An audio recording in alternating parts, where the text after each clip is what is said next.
Hi everyone, thank you for joining me today for the Ideal Birth Exercise in the Oh Mama series, today at the Mount Prospect Public Library via Zoom.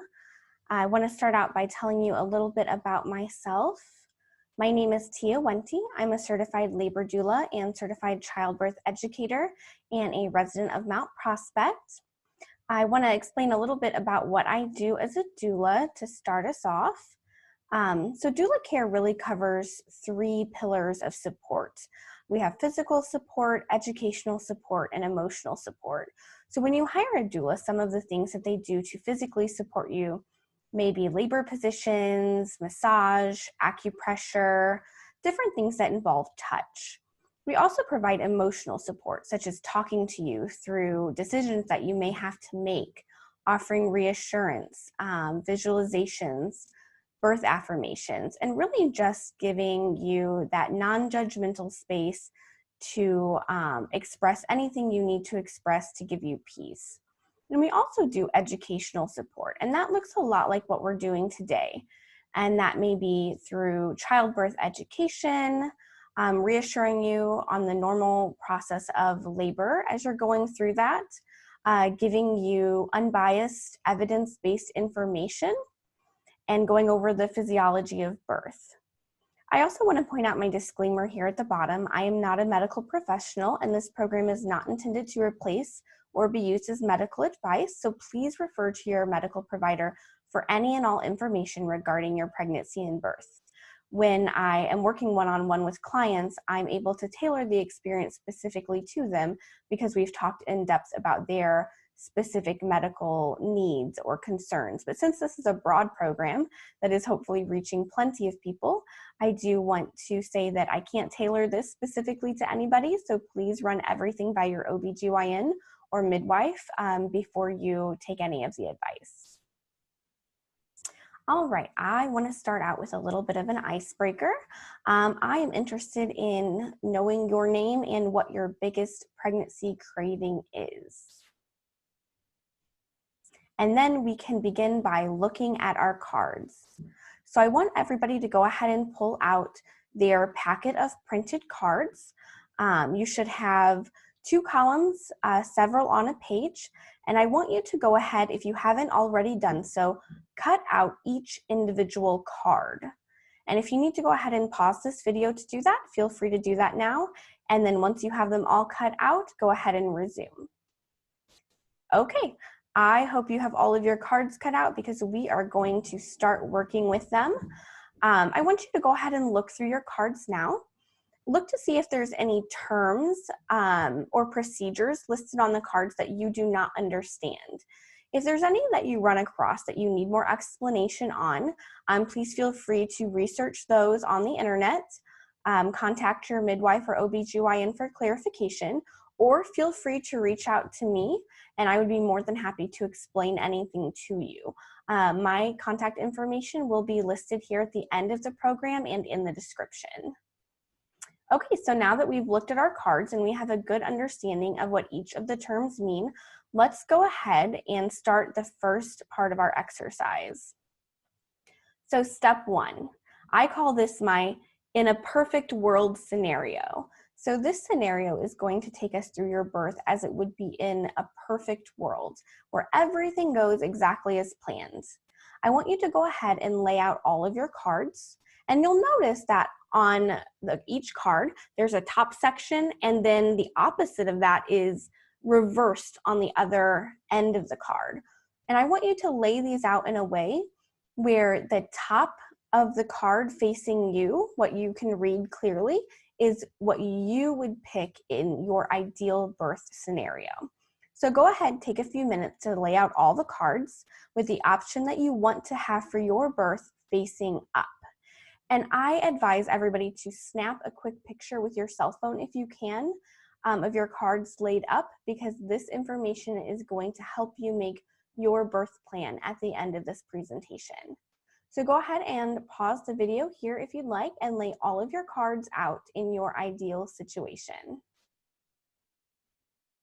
Okay, hopefully everybody has their cards laid out. I am going to show you an example here of ones that I did. Now you'll notice that my cards don't have two options.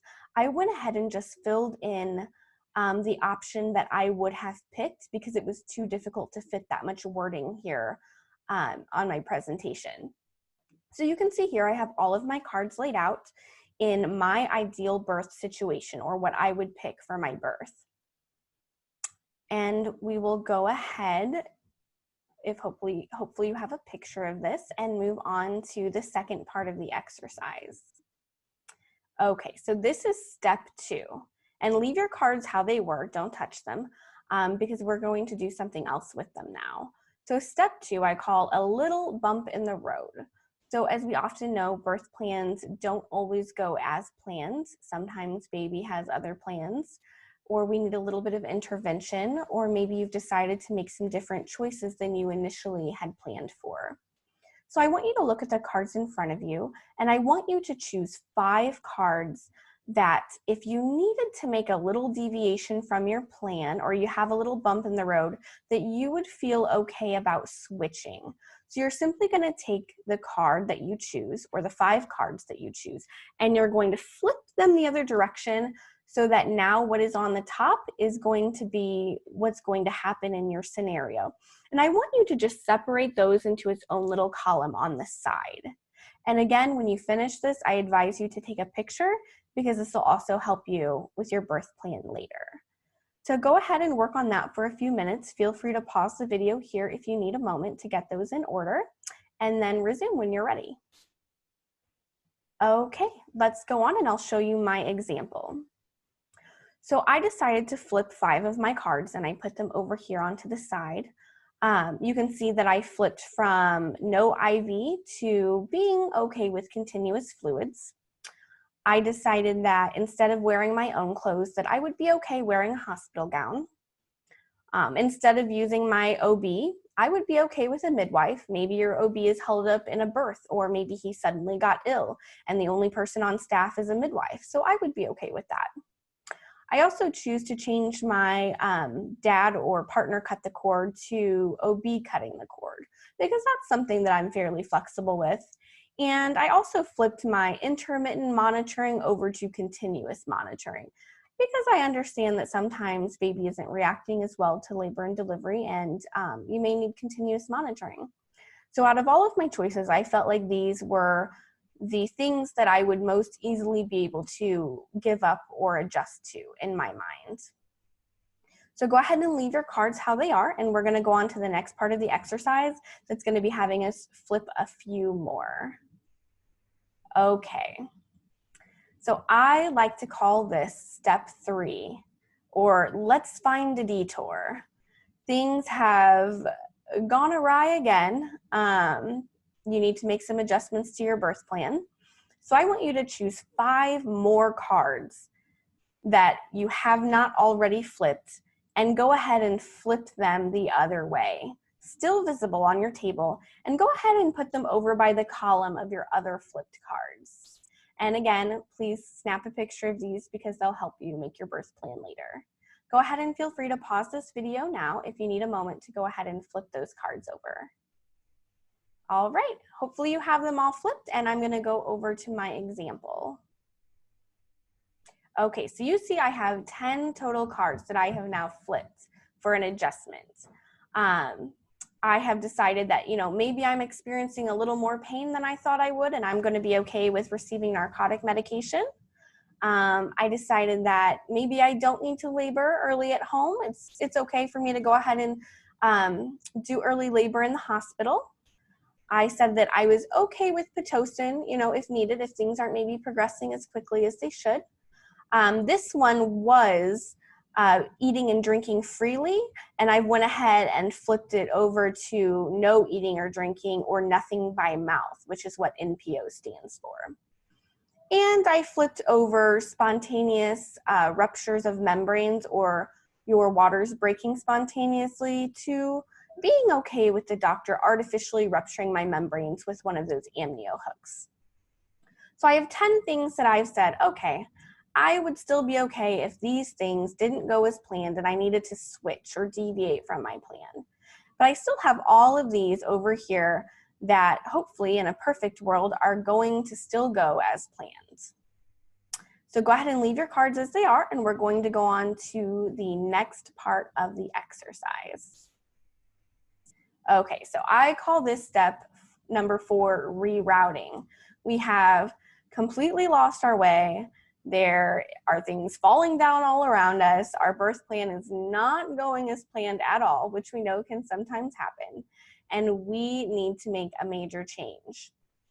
So I want you to go ahead and choose 3 of your remaining unflipped cards as your non-negotiables. You're going to pull these out of the stack completely, and you're going to put them down in the way that you want them to happen. And then go ahead and snap a picture of those.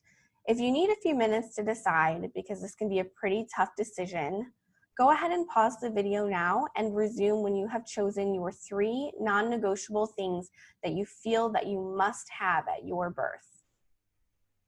Okay, let's go ahead and see my example screen. Okay, so you see I still have my 10 cards over here that I was willing to change. And if things really don't go as planned and everything gets thrown out of the window, all of these may just go along right with these over here that I flipped. But my 3 that I will not or do not want to change absolutely the most are the top 3 I've listed here in green. I absolutely personally want to have a vaginal birth. I absolutely personally really feel like I need a doula at my birth, and it's really, really important for me to have immediate skin to skin. So I want you to go ahead and write these 3 down or take a picture, because I feel that these 3 are important enough that you're going to want to have a verbal conversation with the hospital staff when you arrive for check-in about these 3 things. All right, so we're going to go ahead and go on. I want you to notice, nowhere on any of these cards did it say healthy mom and healthy baby. Where were those cards? Why was that not an option? And I think it's really important to note here that that should never be something we have to settle for as one of our 3 must-haves for birth. Those are bare minimum expectations, and you deserve more than that. So those should be non-negotiables for everyone across the board. Every birth should have a healthy mom and a healthy baby. So we're striving for more. We want you to have a better birth experience, one that's positive, where you feel like you had more control over than, oh, well, you know, everything in my plan went out the window, but the only thing that matters is a healthy mom or healthy baby, because that's not all that matters. You having the birth you want and an experience that you can look back on in a positive way is really important too. And I want to talk through how this sort of helps us work through interventions. So say you've laid out all of your cards, if you remember back to my cards, and something has happened that you now need to decide if you're okay with an induction. Maybe you're 40 weeks and you're really, really done being pregnant, and your doctor says, hey, do you want to go ahead and get an induction tomorrow? Well, that's something you now have to consider. If you look at your beginning cards and you see that maybe you had early labor at home, no Pitocin, and no IV or continuous or intermittent monitoring, if those are things that you're wanting, you're going to have to think. Once you choose an induction, those things are going to need to be flipped. So you will need to flip over that you're going to have continuous IV fluid. You're going to need to flip over that you will be continuously monitored, that you will need to have early labor in the hospital. Those things come along with an induction. So then that can help you weigh your pros and cons. Do I want an induction even though I'm having to flip those things over in my birth plan? Is that okay with me? Or are those in your top absolute 3 that you're not willing to negotiate? Maybe an induction right now is not something you're comfortable with. Same thing with a hospital transfer. If you are birthing with a midwife at home, your birth plan is going to look really different than if you need a hospital transfer. So I always say have your home birth plan and then also have your hospital birth plan. So if in the event that something happens, you have a clear idea which things are going to go which way, and you can give the staff that birth plan and let them know. Another intervention to think about is epidural. Again, if you had the no IV and intermittent monitoring flipped over, or laboring out of bed flipped over, those things are going to need to get flipped if you choose to have an epidural, because you will need that fluid, you will need continuously monitored, and you will be laboring in bed. So that kind of helps you weigh those pros and cons of, were those things in my non-negotiables or not? And of course, we know that we can't always control what's going to happen, and we can't always control what interventions we're going to need. So you may be flipping things even in your non-negotiables, whether you want to or not. But this can help us work through making decisions as far as if it's an optional intervention, if it's something you want to proceed with or not. So I want to give you a picture of an example birth plan that I've made for a client. I normally do this exercise one-on-one with every client I have, and then we build their birth plan around their answers. And this is one of the visual birth plans I've personally built for a client that I've blocked out their identifying information. And I made this in one of the websites I use for most of my material. And we can see through this birth plan that we used a lot of those questions and answers with the cards to make this. And it gave us, things that the client was okay with and things that they weren't okay with. And this is a clear picture that you can present to your nurses when you're admitted to the hospital. Go ahead and give them a copy of this birth preferences list or birth plan. But I want to make a note that you really should verbally express and have a conversation with your nurse immediately about those top 3 things.